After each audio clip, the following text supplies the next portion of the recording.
In the East is Toronto. Keeps up with them, and Giannis finishes ferociously, plus the foul.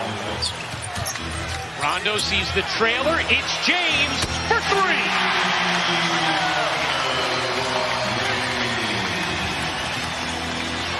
Looks off the three. Instead, it's Rondo who will take and hit. Tie game. They had been 8th prior to that. Rondo, that was too easy as well. It was. And he's got that too. He fits perfectly with this group. James accelerates and flushes, plus the foul. And this guy fits offensive end. Bledsoe banks it in, and the foul.